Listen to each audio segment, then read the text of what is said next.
Health experts spend a lot of time encouraging us to go to the gym. But what if I don't like the gym? How am I supposed to stay active? Turns out, dancing, gardening, or even going for a walk does the trick.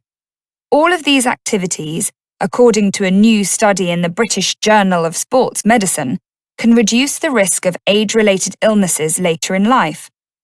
The study looked at more than 88,000 British adults who were all between 40 and 85. Every participant was asked to report what kind of physical activity they did and for how many minutes per day or week they did the activity as part of the National Health Interview Survey. Minutes running or cycling or participating in some kind of competitive sport, among many others, were all classified as vigorous activity time, while everything from a brisk walk to dancing or gardening was deemed light or moderate physical activity. Then the researchers followed those people for 12 years to see what happened to them. What were the results?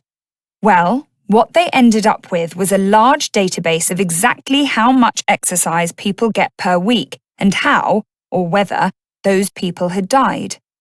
So, how many of the participants were still alive?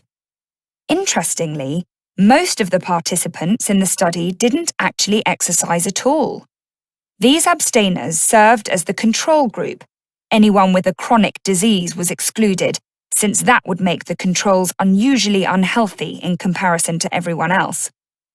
Compared to the control group, people who did light physical activity, anywhere from 10 to 59 minutes a week, had a 19% lower overall risk of mortality. Doing this light activity for more minutes didn't help considerably more with the overall mortality risk.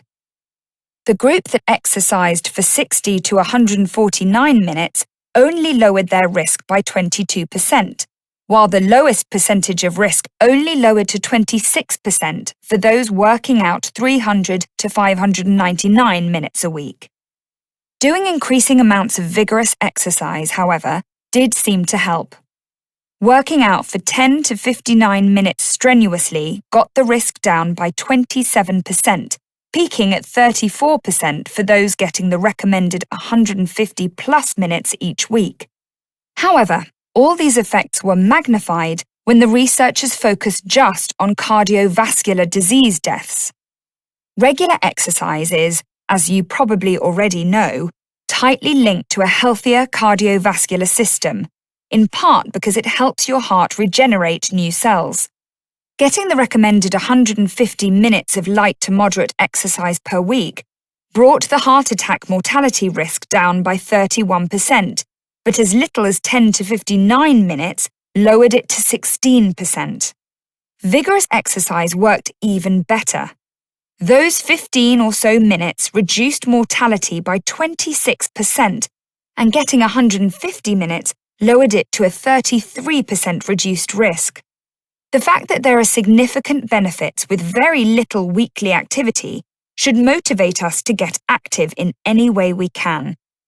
It doesn't have to be high-intensity interval training, though if you like it, it provides excellent cardiovascular benefits plus fat loss in a very little time.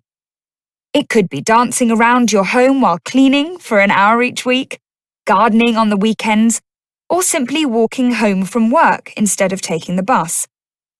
More than half of people don't get the recommended exercise, so rather than shoot straight for 150 full minutes of moderate intensity activity, start small.